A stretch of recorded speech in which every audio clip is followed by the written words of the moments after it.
Welcome to Soul Talk with Nancy Olin Weber. Hi.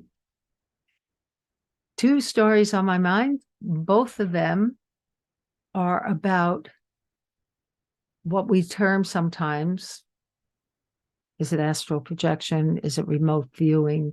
And any other terms you can think of about how we do what we do in the metaphysical world. So, first story. Betty Weiss, who I mentioned in Reincarnation Story of my first past life regression, uh, she told me a story. She lived in Woodstock, New York, and she knew everybody there for a very long time. She was quite a wonderful friend to many. And she tells the story of one of the streets, every house except one was robbed. And the police came to the door of the one that was never robbed. Every other one was. And the woman who answered was probably in her late 60s.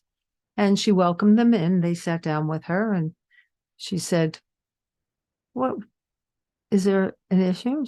They said, "No, we caught the robbers and we have a funny question for you." "What's your question?" "Well, the house that you live in, when we said you're number 23, we said, how come you didn't rob number 23?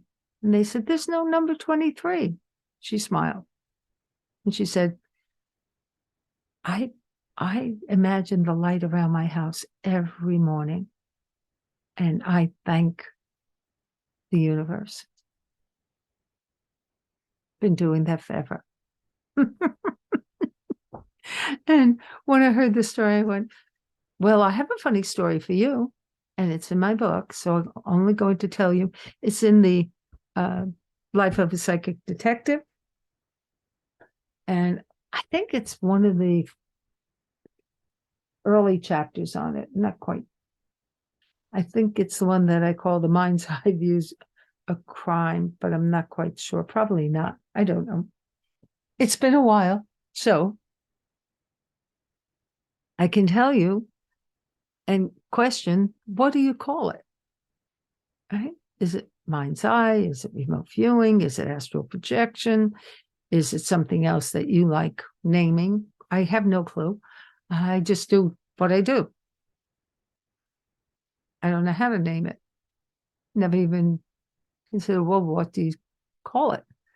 So this one was also that, where I've always put the light around my car, my kids first, my car when I get in it, and every morning my home.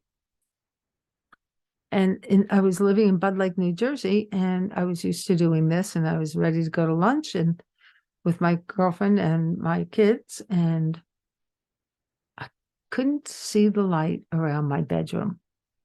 So when I was standing outside before I was going in the car, my daughter, who loved doing everything with me at the time, she was about 9 or 10, I said, "Rebecca, would you mind closing your eyes and just imagining the light around the house?" She said, "Oh, okay, I can do that." And a couple of minutes go by and she goes, "Mommy, I can't get the light around the back over there." And that was the bedroom.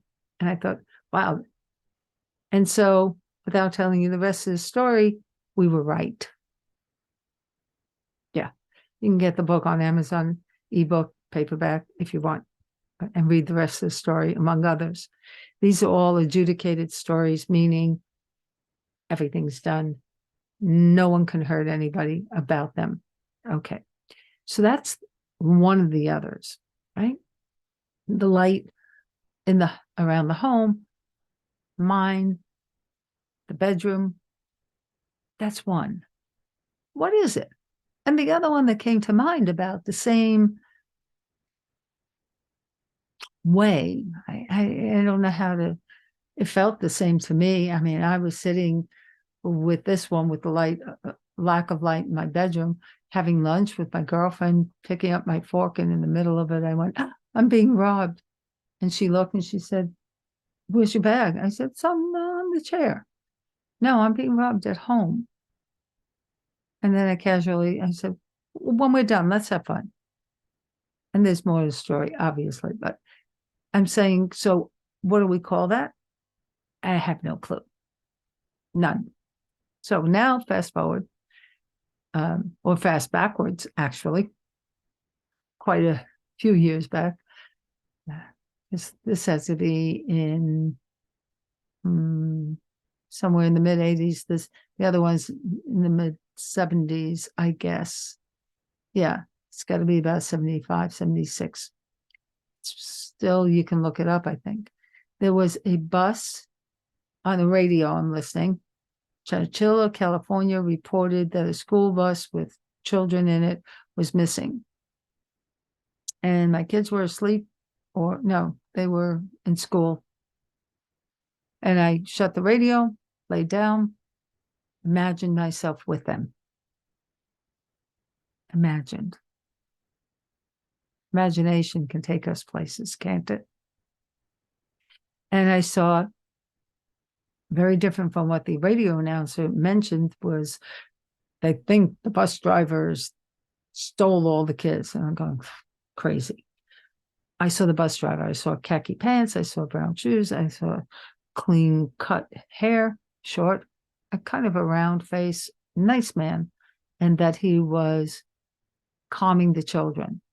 I saw two men with what looked like assault weapons and knew that they were the problem. One was in the front directing the guy, the driver, and the other was towards the back, and kids were scared. So I go over to one little girl who looked like she was ready to shrivel up, and in my mind, I am telling her everything. I promise you will be okay. They're going to leave. They're aiming at a place. And then I saw it's a rock quarry. It's 30 miles away from home, not far. And that the police will find them when they get off the bus. And they're far away from you. And you are all safe. In fact, your bus driver has sandwiches and drinks for you. So you'll be fine. You'll be fine. And at that time, I had long hair and braids. And much darker than that. And then I got up, wrote down everything I saw, called Chowchilla. It's the only time I ever attempted to help out and tell.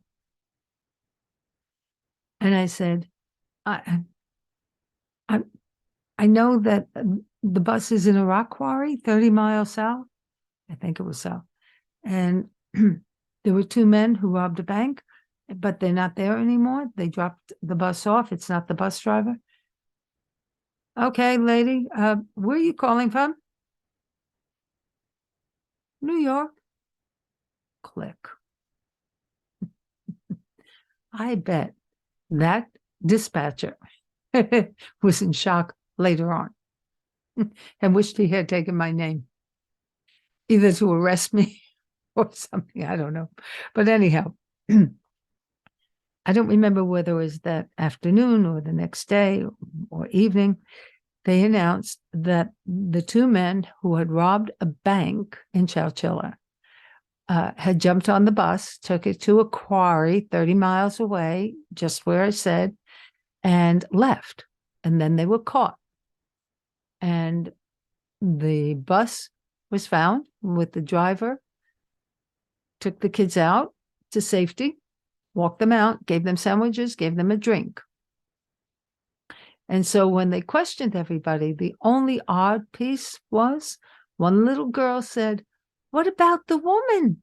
She was so nice to me. She had long brown hair and braids." I don't know. What would you call it all? More about, yes, I love having gone through things that have taught me that you can name it. You don't have to name it. You do it. So all of you who might be curious or do the work, there's a little equation. A cautious risk. You lose nothing by finding out you have a mind, a soul that can join in an adventure to make a difference in this world. that's it for today. I hope you enjoy.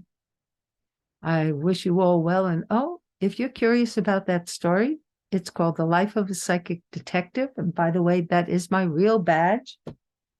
That's a revised cover that may or may not happen. I'm still working on it. But that is my actual badge, by the way. It is in my wallet. And it has helped me sometimes. Yeah. I wish you all the best and have a wonderful adventure learning how you are so deep. You don't, it's go ahead and deep dive inside. You have nothing to lose and everything to gain. It's a fascinating adventure. Never be afraid to discover there's so much more inside you. Your soul will be able to come through beautifully. And if you do the work already, share everything about it, stories, everything. Let's go. We all make a difference here. Thank you. It's Soul Talk, and I'm Nancy Orland Weber saying, I wish you peace. I wish you love. I wish you a good night's sleep. Be well, my friends.